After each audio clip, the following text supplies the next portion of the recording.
Hello students. पिछले lecture के अंदर हमने मैटर की फिजिकल क्लासिफिकेशन पढ़ी और इसके अलावा केमिकल क्लासिफिकेशन। तो यहाँ पर हमने मिक्सर के बारे में समझा था कि होमोजीनियस मिक्सर क्या होता है और हेटेरोजीनियस मिक्सर क्या है। आज हम जानने की कोशिश करेंगे कि प्योर सब्सटेंस का क्या मतलब है और उसके बाद में इस प्योर सब्सटेंस को हमने फिर आगे क्लासीफाई किया है एलिमेंट और ऐसे कंपाउंड। तो यहाँ पर हम जानेंगे कि प्योर सब्सटेंस क्या होता है। प्योर सब्सटेंस ऐसे एलिमेंट्स हैं, जैसे कि यहाँ पर क्लासिफिकेशन है एलिमेंट्स। एलिमेंट्स आपकी पीरियोडिक टेबल के अंदर प्रेजेंट है। पीरियोडिक टेबल आपने देखी होगी, उसके अंदर hydrogen, helium, lithium, beryllium, boron, carbon etcetera. इस तरीके से देयर आर 118 एलिमेंट्स।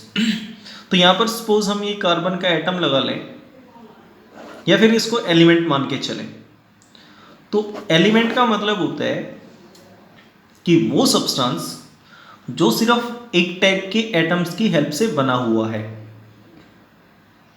उसको बोलते हैं हम एलिमेंट। जैसे सपोज आपका एक कार्बन एलिमेंट है, आप कभी कभी इसको एलिमेंट बोल देते हो, कभी कभी इसको आप एटम नाम दे देते हो। अब यहाँ एलिमेंट और एटम के अंदर डिफरेंस क्या है वो हम समझेंगे। सबसे पहले हम जानेंगे कि what is the meaning of element. ऐसा कोई भी सब्सटेंस जिसको ना तो डिस्ट्रॉय किया जा सकता है और ना ही जिसको क्रिएट किया जा सकता है, ऐसे सब्सटेंस को बोलते हैं हम एलिमेंट। आपकी पीरियोडिक टेबल के अंदर जितने भी आपको सब्सटेंसेस दिखाई दे रहे हैं, दे ऑल आर एलिमेंट्स। जैसे ये हमारे पास पीरियोडिक टेबल है, तो इस पीरियोडिक टेबल के अंदर ये सभी एलिमेंट्स हैं, बट कभी कभी हम इन एलिमेंट्स को एटम भी बोल देते हैं। अब एलिमेंट और एटम के अंदर डिफरेंस क्या है? डिफरेंस ये होता है कि जो एलिमेंट है, सपोज हमारे पास ये कार्बन का एलिमेंट है, इसके अंदर सभी एटम्स कार्बन के होंगे, और एटम वो सब्सटेंस है या फिर वो सबसे छोटा सब्सटेंस है जो एक केमिकल रिएक्शन के अंदर पार्टिसिपेट करता है, उसको बोलते हैं हम एटम। अब यहाँ पर एलिमेंट की डेफिनेशन अभी हमने देखी कि हम एलिमेंट किसको बोलते हैं। अब उसके बाद में इन एलिमेंट्स को फिर आगे क्लासीफाई किया गया है।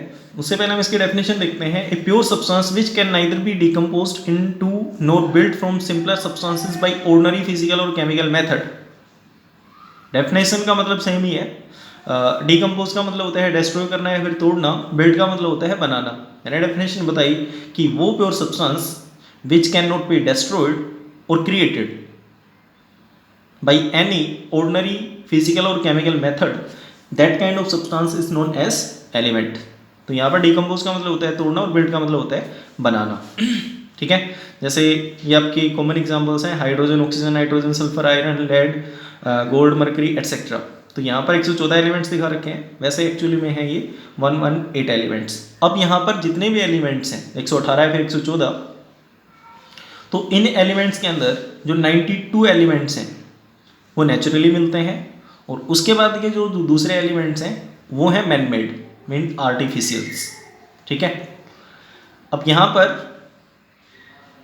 चाहे कोई भी लिविंग है या फिर नॉन लिविंग है, जैसे एक पत्थर है, एक हम है, हम लिविंग है, पत्थर नॉन लिविंग है, ये सभी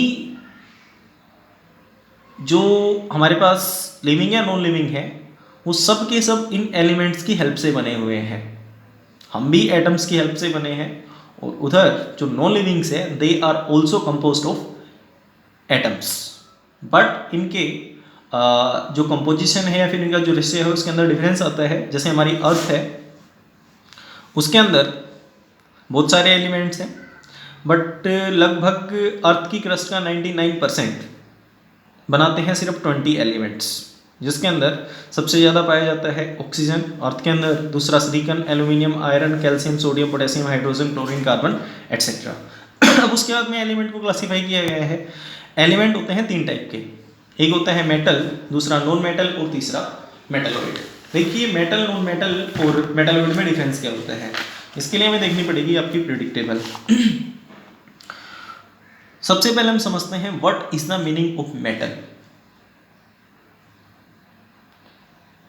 ऐसे एलिमेंट्स जिनके अंदर इलेक्ट्रॉन्स को लूज करने की टेंडेंसी बहुत ज़्यादा होती है, उन एलिमेंट्स को बोलते हैं हम मेटल।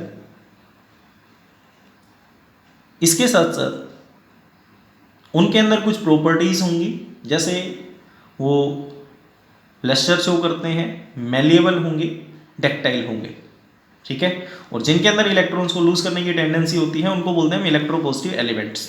तो कहने का मतलब ये होगा कि metals are electropositive in nature.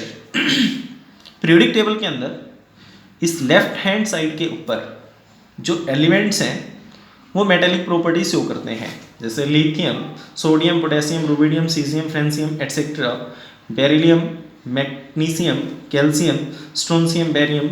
और इधर ये जो हमारे पास डी ब्लॉक एलिमेंट्स हैं दे आर ऑल्सो मेटल्स। तो कहने का मतलब ये होगा कि पीरियोडिक टेबल के अंदर approximately 78% according to the NCERT 78% के आसपास जितने भी एलिमेंट्स हैं पीरियोडिक टेबल में वो मेटल्स होंगे।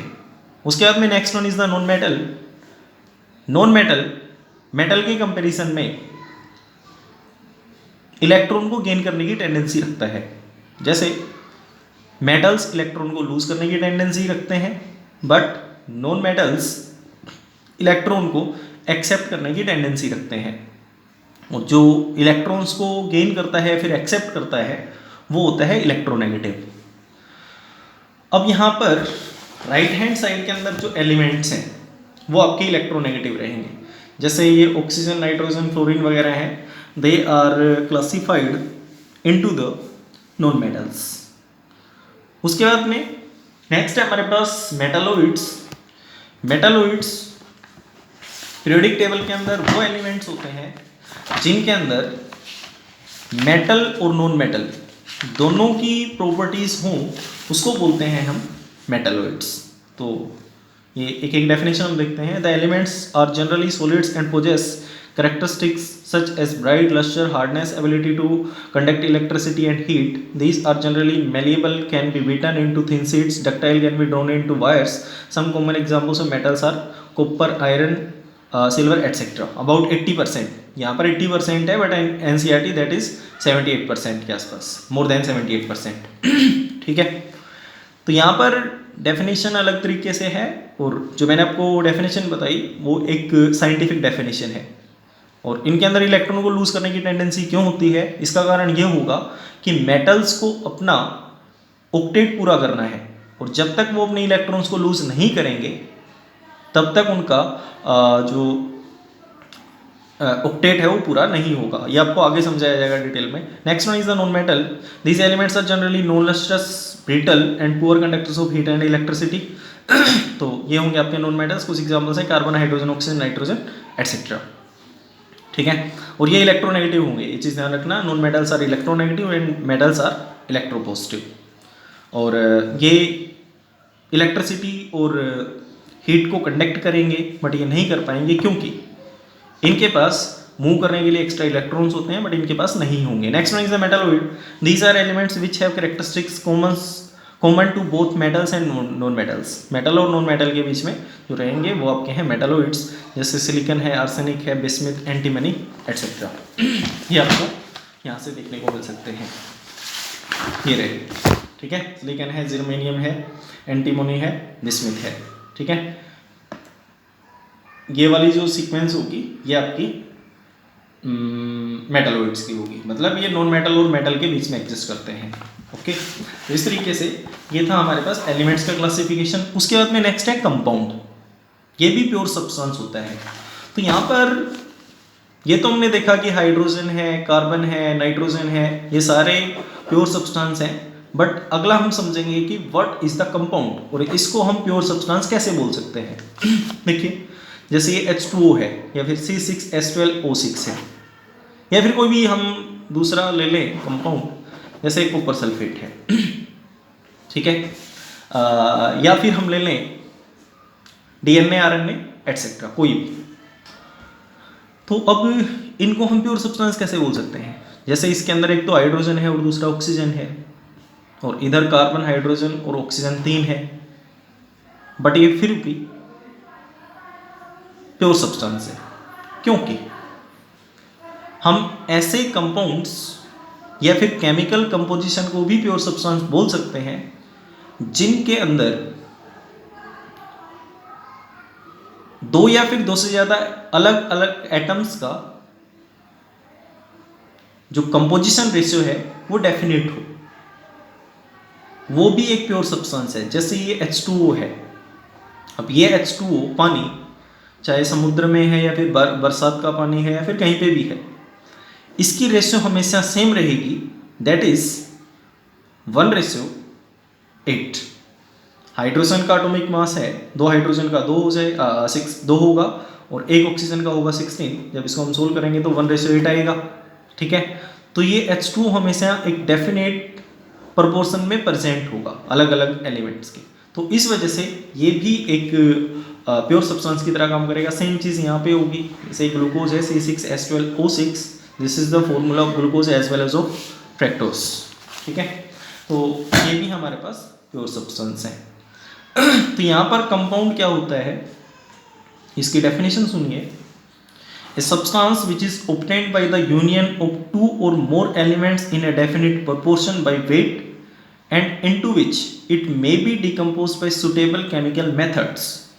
इसके कहने का मतलब ये है कि ऐसा सब्सटेंस जो 2 या फिर 2 से ज़्यादा एलिमेंट्स के यूनियन से बने, मतलब उनके बीच में केमिकल रिएक्शन होगी, और उस केमिकल रिएक्शन होने के बाद में उस कंपाउंड की फॉर्मेशन होती है। बट यहाँ पर जो एलिमेंट्स हैं वो वेट वाइज एक डेफिनेट प्रोपोर्शन में होने चाहिए। जैसे मैंने भी आपको H2O बताया, ये रेशियो हमेशा डेफिनेट रहेगा, इसमें किसी टाइप का चेंज नहीं आएगा। और इसके साथ साथ अगर हम इसको तोड़ना चाहें किसी भी केमिकल मेथड से, तो ये इजीली टूट भी जाना चाहिए। जैसे H2O है, इसको अगर सोडियम क्लोराइड के साथ में हम रिएक्ट करवाएंगे तो उसके बाद में इसका डिसोसिएशन हो जाएगा, ठीक है। इलेक्ट्रोलाइटिक सेल्स के अंदर जब हम इनको मिलाते हैं तो डिसोसिएशन होता है। मतलब यह है कि केमिकल रिएक्शन के बाद में ये डिकम्पोज हो जाना चाहिए, इसको बोलेंगे हम कंपाउंड। अब उसके बाद में जो कंपाउंड्स हैं उनकी प्रॉपर्टीज एटम्स के मुकाबले अलग अलग होंगी। जैसे H2O है पानी, ये हाइड्रोजन और ऑक्सीजन का बना है। हाइड्रोजन खुद जलता है, अगर हम हाइड्रोजन को छोड़ते हैं तो वो तुरंत जलना स्टार्ट करेगा, दैट इज कंबस्टिबल। और ऑक्सीजन जलाने में हेल्प करता है। बट जब ये हाइड्रोजन और ऑक्सीजन दोनों मिल जाते हैं तो पानी बनेगा, और ये पानी उस आग को बुझाने में काम आएगा। तो यहाँ पर इनकी प्रॉपर्टीज अलग अलग होगी। H2O आग को बुझा रहा है, और इसके अलावा हाइड्रोजन खुद जलता है और ऑक्सीजन जलाने में हेल्प करता है। तो कहने का मतलब ये होगा कि इनकी जो प्रॉपर्टीज़ हैं वो अलग अलग होती हैं। The properties of the compounds are totally different from the elements from which these are formed. For example, hydrogen is combustible, ये खुद जलता है, while oxygen is the supporter of combustion, oxygen combustion का स्पॉटर होगा। But water, a compound of hydrogen and oxygen, is normally used for extinguishing fire, ठीक है। मतलब ये आँच को बुझाने में काम आएगा। अब उसके बाद में है कंपाउंड्स दो टाइप के, एक होता है इनऑर्गेनिक कंपाउंड और दूसरा होता है ऑर्गेनिक कंपाउंड। तो यहाँ पर ऑर्गेनिक और इनऑर्गेनिक कंपाउंड से मतलब क्या है? ऐसे केमिकल कंपाउंड्स जो हमें नॉन लिविंग सोर्सेज से मिलते हैं उन कंपाउंड्स को बोलते हैं हम इनऑर्गेनिक कंपाउंड्स। आपके चारों तरफ जो भी नॉन लिविंग चीज़ें हैं, चाहे वो बुक है, पत्थर है, कुछ भी है, that is the inorganic compound, such as rocks, minerals, salt, मतलब ये आपका नमक, marble, washing soda etcetera. All these are inorganic compounds, but the organic compounds are those compounds which are obtained from the living like plants and animals. उनको बोलते हैं हम organic compounds, like DNA, RNA, carbohydrate, fat, etcetera. जैसे आपका oil है, fat है, wax है, protein है, ये सब होंगे आपके ऑर्गेनिक कंपाउंड्स। इसके बाद में नेक्स्ट लेक्चर के अंदर हम पढ़ेंगे properties of matter and their measurements. Okay, thank you for watching the video.